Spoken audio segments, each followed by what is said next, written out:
Hi, welcome back. Happy Monday. My name is Jazz. This is Kathy. And this is your girl, Linda.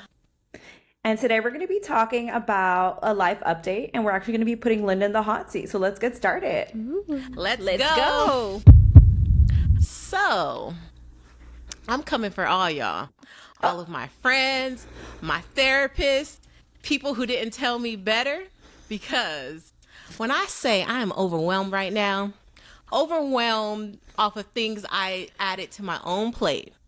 So, let me just rewind the story. So, a few episodes ago, how I was crying and in my emotions of how I just felt that I just needed a job. Like I wasn't doing much. I didn't feel like I was a real nurse because I wasn't working as an RN. I was in my emotions. I went to the Black Nurses Association conference, and I was just all in my feelings. I was sad, depressed, and that made me want to, get a job. Get a job. Mind you, I only have a month and a half left until I graduate. I graduate in December.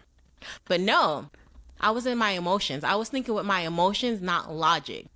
So because I was thinking with my emotions, I was like, girl, Linda, do better. Go get yourself a job right now. Do it right now. You don't have time to wait. You waited long enough. Apply for a job. So that's what I did.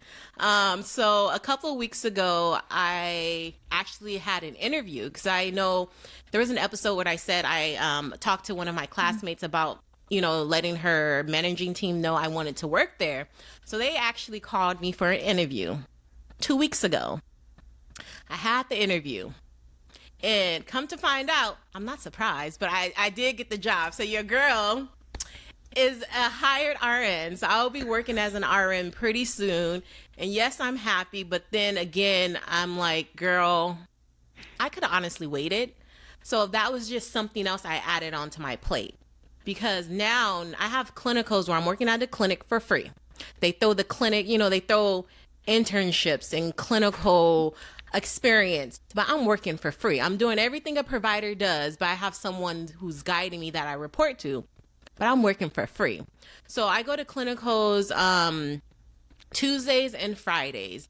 Now that your girl is hired for a job, I'm going to be working Monday, go to clinicals Tuesday, go to work Wednesday, have Thursday off because I told him I need a break. I'm not working 3 days a week. So I have Thursday is off, thank God, and I work Friday.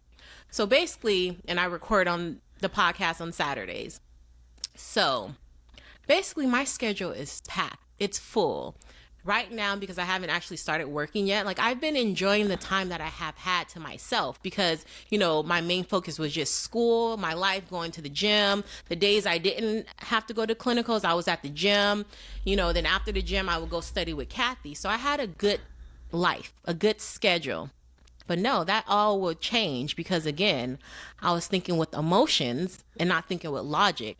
I literally only have a month left. And no one told me. Don't do it, girl. But okay, hold on. So in my defense, when we Yes. had this conversation, I thought you were planning on getting the job after and you were just setting it up. I didn't know you were going to go in like that and just get it. Girl, not you trying to cover your butt. No, for real. Go, Kathy. Excuse me. In my defense, I just thought, who am I to tell her no? If she thinks she could do it, go ahead, boo. I will support you. I'll push That's true. you through. So I'm That's like, true. okay. You were supporting my emotions and not me thinking with logic.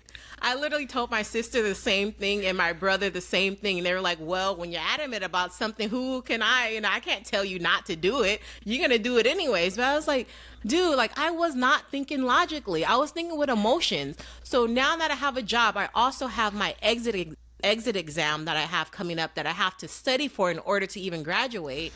I have my graduation coming up that I have to plan for because I'm having a graduation party. Oh, and another thing I wasn't thinking with logic, I also joined a sorority. I know I mentioned that a few episodes back.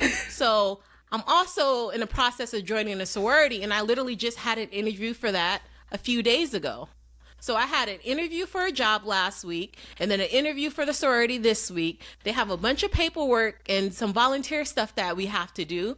It's why? Why? Didn't no one told me to chill? It No sounds one like fun. told me to chill the out, okay? That's a lot. That's a lot. Dude. I'm trying to look That's at a lot. my list. Oh, and on top of that, I have my oral boards. Oh gosh. So now I'm gonna be working. I'm a part of the sorority that I have to do some hours with. My exit exam, my oral boards, my graduation that I'm literally planning for because it's gonna be over 100 people. Ooh. That's Girl. Let's just take a breath. Oh my. Honestly, Yeah. Linda, that is a lot. I'm actually didn't realize you were doing all of this at once. That's impressive. Girl, That's impressive. no, that's the Lulu. That's delusional. That's mental illness on the rise because why did I think that was okay? And Can I- why did my lovely friends my family members allow me to do it? Yeah, I effed up. Now that you put it that way, I see I effed up. That is a lot. But honestly, I didn't. If I'm really being honest, I didn't, because I knew you were about to graduate. So like my thought, I don't know if I assumed it or if I do have conversations in my head too. But I thought that you were gonna do it after you graduate because you like graduate like tomorrow. Tomorrow. Almost. Yes. So And I don't know. Yeah, I don't know. And I even told my therapist this. I was like, girl, why didn't you tell me to chill? I was gonna ask you, what did your therapist say? Like, was she not like? She was condoning this. She's Oh. like, yeah, if that would help with your confidence, do it. It's not, you don't have nothing to lose. You only have things to gain. Woman, I'm about to lose sleep. Yeah. My mental state And- was already here.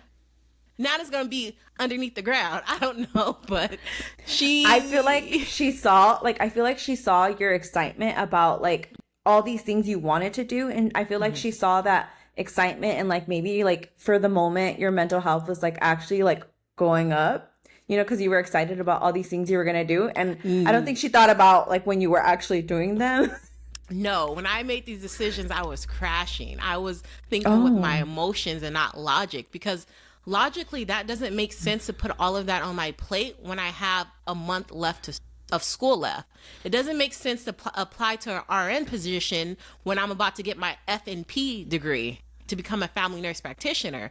And the funny thing is, in the next episode, we're going to talk more about, my interview. But even when I was doing my interview, the lady said, why am I'm applying for this RN position? She said, if you want to take it because, you think it's going to help with your confidence. But she said, honestly, she said that she would not be applying for this position to just go straight into the FNP role and maybe do like a fellowship and learn that way. She said, I'm already done with school to not even do the RN position. I Damn, bet she Linda was was trying to like, warn oh, you. where were you? Where were you like before I applied to this job? Girl.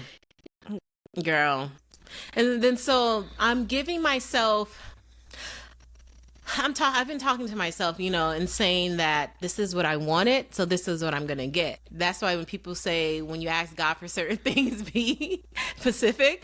But I'm just gonna look at it, though I am gonna be very overwhelmed, because I already feel stressed and overwhelmed without even working. So adding on 2 days of work on top of like my already busy schedule, like I know I'm gonna be stressed.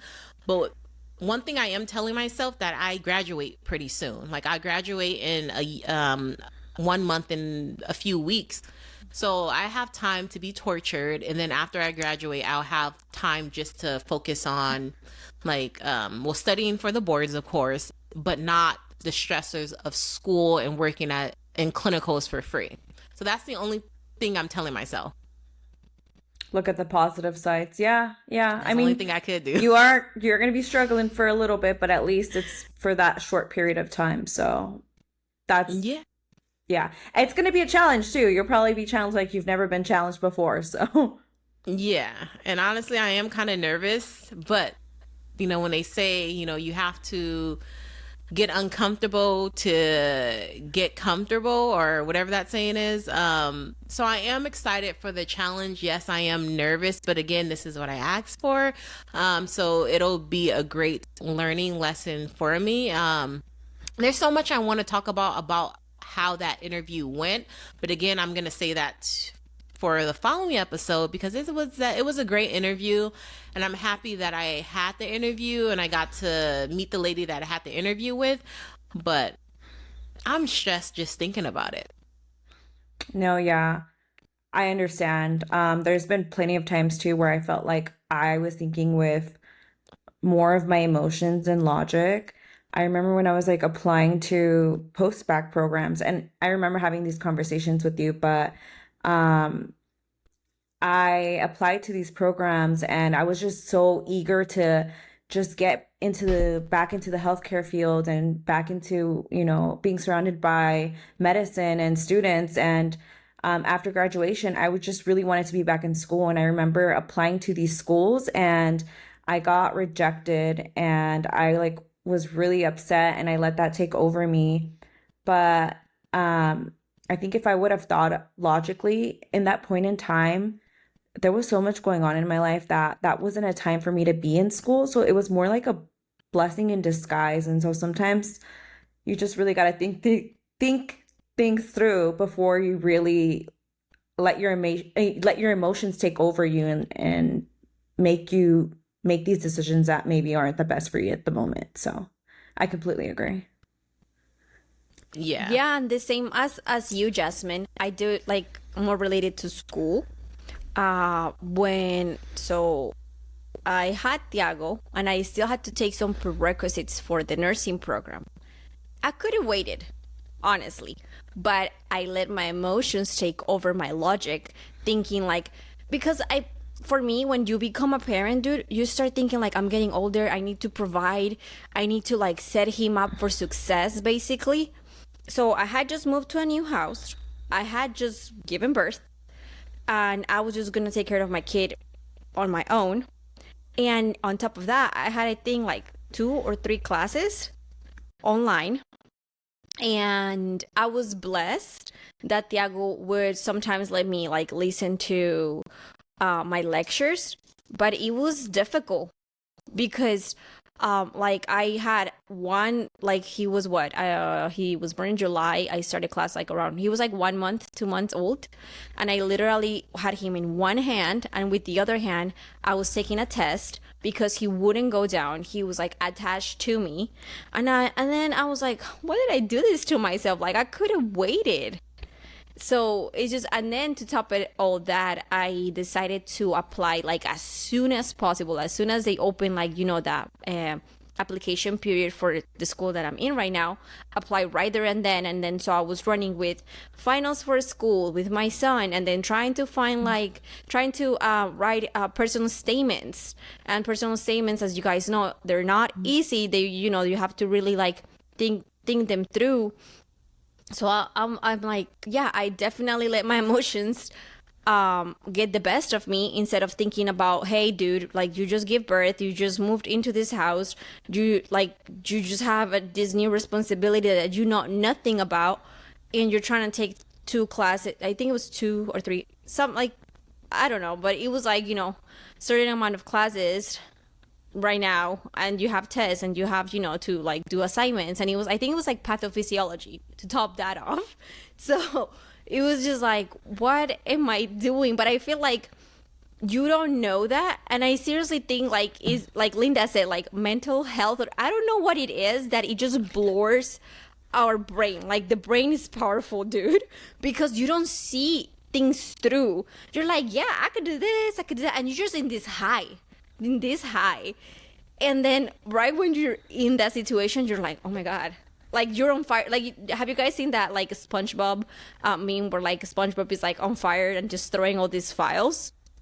Oh, That's yes. like how, Yeah. yes, that's how literally like I was. I'm like, I don't know what to do, but now I'm in it and I can't get out. Like I just need to like work it through and just push through the situation. But yeah, so I could relate to your guys' situations. Not maybe with Linda, because Linda has a lot right now, but yeah. And honestly, like you said, you don't realize it until you're in it. Like when I was doing all of this, like I didn't realize I was doing so much until I was like deep in the trenches. I was like, wow, what was I thinking? How did I even get here? It's like I was blinded and was just being guided by my emotions and, in a sense, not thinking clearly.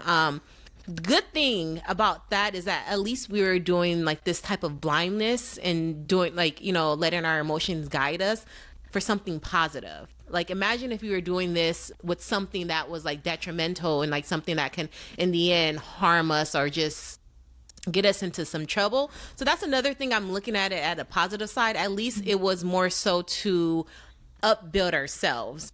Though we're stressed and though we felt like some moments be on the break of a mental breakdown, but again, it was like something more positive. You make a really good point. Yeah. Like it could be, you're right. Like this could be completely negative and like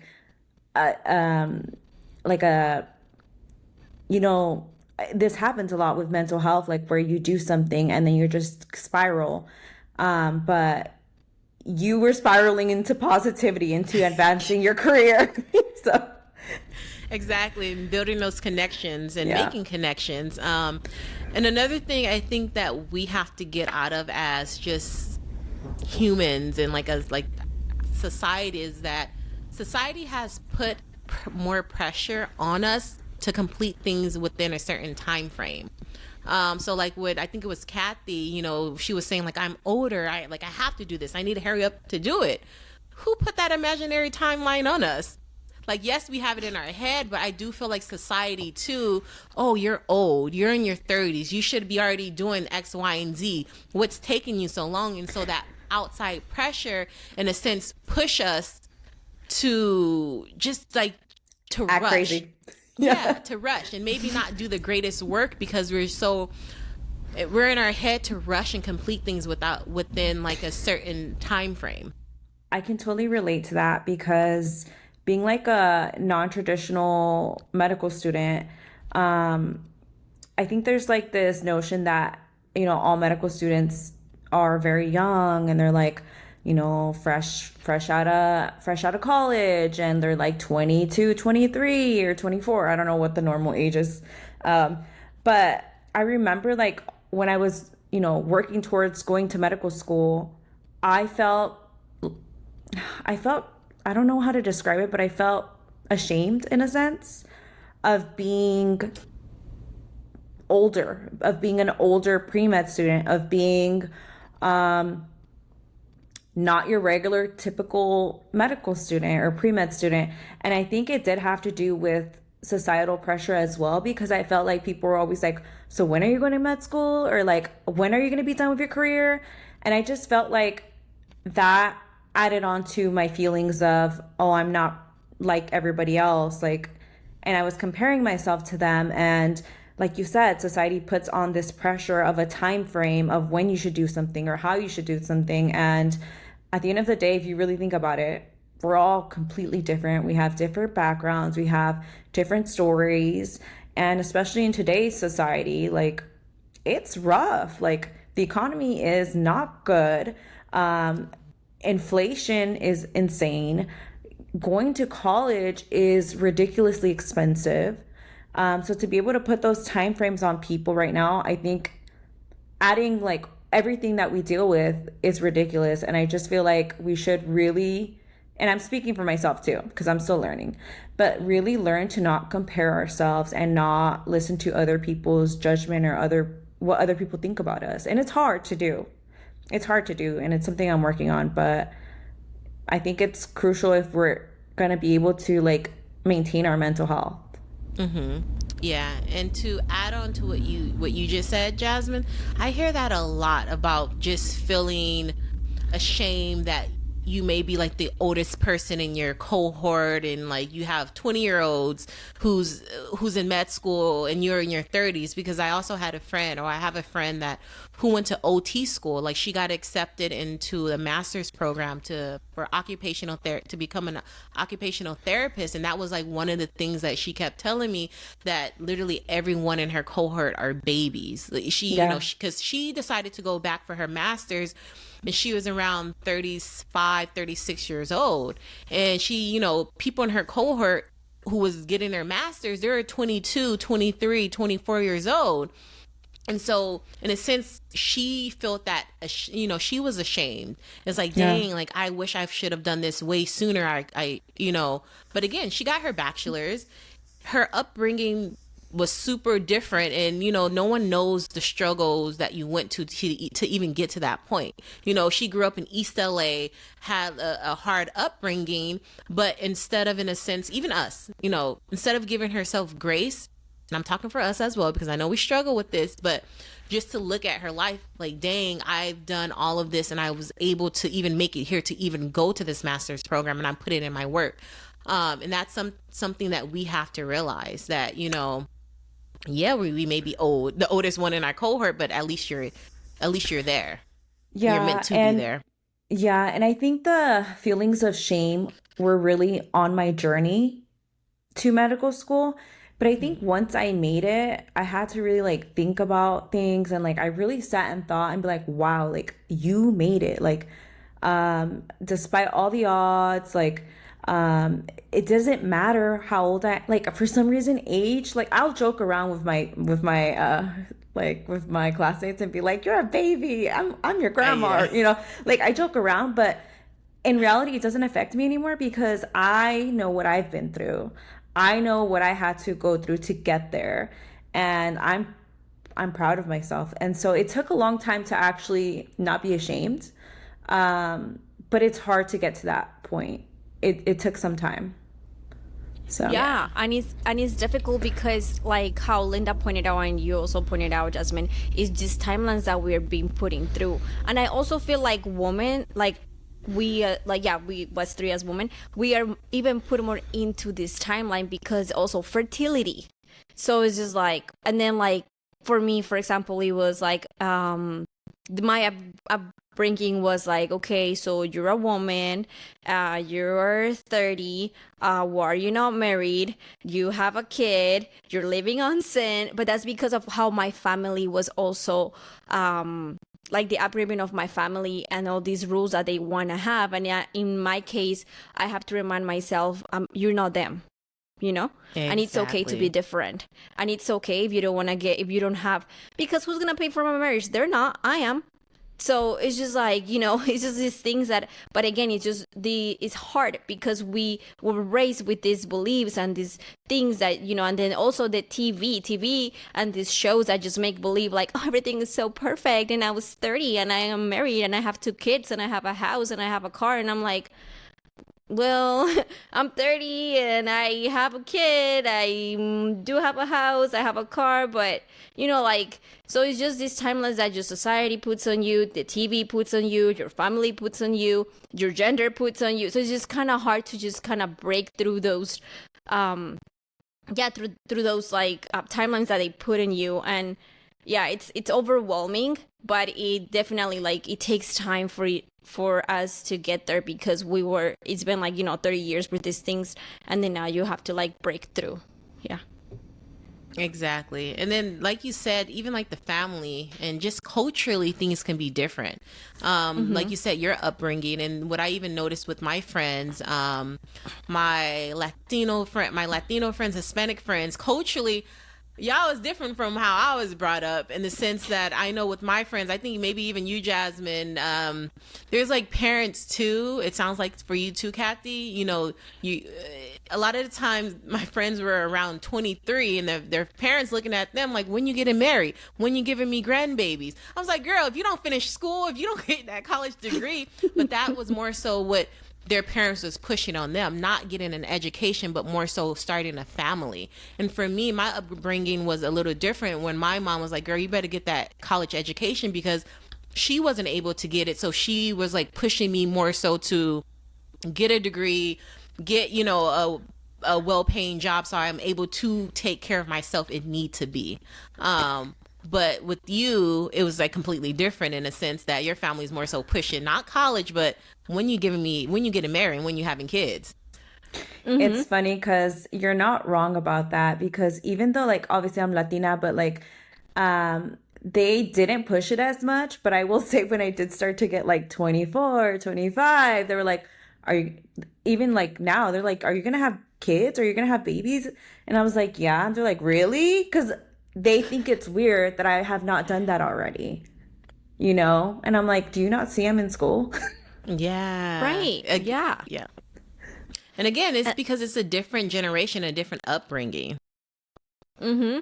Yeah, I totally agree because so my parents, I kind of have to like put them out of that mindset, like because it was like I'm not doing that, I'm doing me. But then when I went back to Colombia, like hello, I was there for 2 months. So like they were getting to know me and I was getting to know them in a way because I hadn't lived there for so many years. And then yeah, like they were like, so when are you gonna have a second kid? I'm like, I'm good with one. Like, what do you mean? So when are you guys gonna get married? I don't know, when I graduate. So it was just like, but I understand them because that's how they were raised to just, get married and then have kids. And then, so it's just like, it's culturally, it's hard.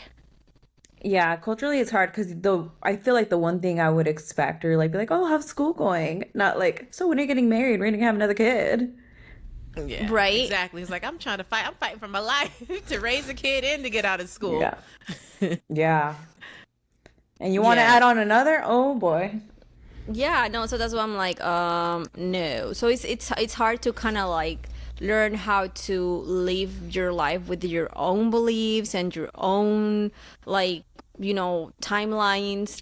But yeah, I guess we're working through it. Exactly. I think it just you can go, Jasmine. I just think it takes time, and like it takes time because like you said, Kathy, like you're raised a certain way, and like when you're raised, by your parents, and like you're raised to like respect them, and you believe they're the smartest person, and you listen to what they say. So like to have to switch from like that mindset to be like, oh, like I have my own mind, I have to think think for my own and go against them. That's different. Exactly. And that's why it's important again to stress the importance of not letting society or even family members influence you and what you do with your life. Because a lot of the times what I notice too, the ones that's influencing negatively, they're not doing the things that they're trying to tell you to do. Even like with the whole school thing and like rushing you, like, oh, you're old and like you're too old to be in school or this and that. Did you even go to school? And I'm not trying to throw shade, but did you even go to college? What are you doing? So it's more so people who's not doing the most with their life, that's the loudest. And that's why I'm like, it's hard not to sometimes with the outside noise and the background noise, but honestly, you cannot let people influence your timeline. Just take one step at a time, because if not, because at the end of the day, you have to deal with it. Mm-hmm. Yeah, that's true. And it's not like they're gonna be there to help you. Yes, and exactly. It'd just be like, well, you got this, friend. I was like, what happened? You were my, you were the one that telling me I need to do this, I need to do that. But now that I'm here and I need help, where you at? You got this, friend. You got it. Exactly. Yeah, I'll push you through. Yeah. And then for me to, I guess, go back to what we originally spoke about in the beginning of the episode about me just thinking with emotions and doing things, super fast. And when in reality, I could have waited. As friends, it's okay to give advice to your friend and tell them to, slow down a little bit, because I know I'm not pointing fingers, but I'm just saying, because I know that conversation is uncomfortable too, because again, you want to support the person. You don't want to sound like you're being a hater or you're just trying to be negative. But And for me, like I said, I already had my mind set up, so I was gonna do what I was gonna do regardless, probably what people, my peers had said.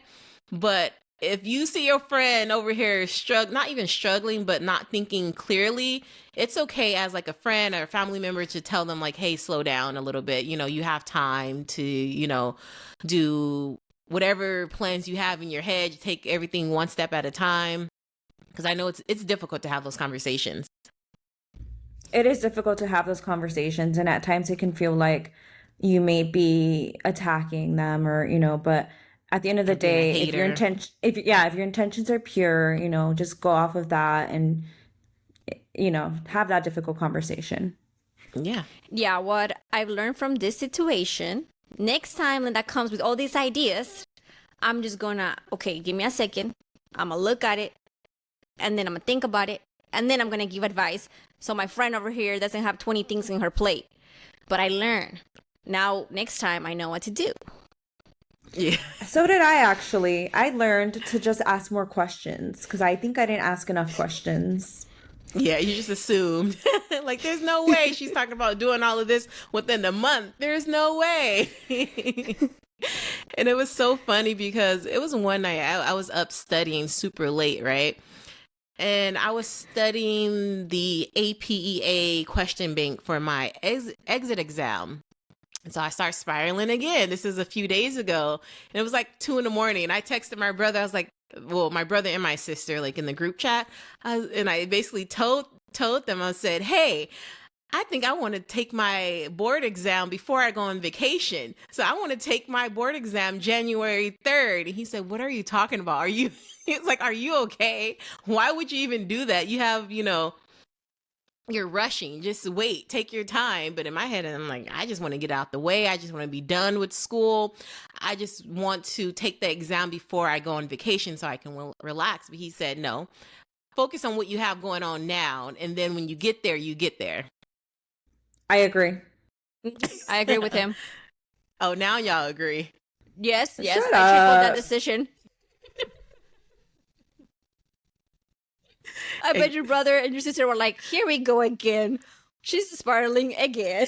Yeah, they probably think I'm a little low-key crazy a little bit, but it's okay. It's okay. To We keep all their are. lives interested. Exactly. Keep people on their toes. It's always the Myself. youngest one. It's always the youngest one, man. Hey, for real. Put the older siblings to work. Okay, I think that's it for this episode. Thank you guys so much for tuning in to A Potent Dose of 3, and we'll see you next week. Bye. Bye. Bye. Thanks for listening to this episode of PG3 with your hosts Linda, Jasmine, and Kathy. Make sure you like, comment, and subscribe at A Potent Dose of 3 so that you never miss an episode and your weekly dose.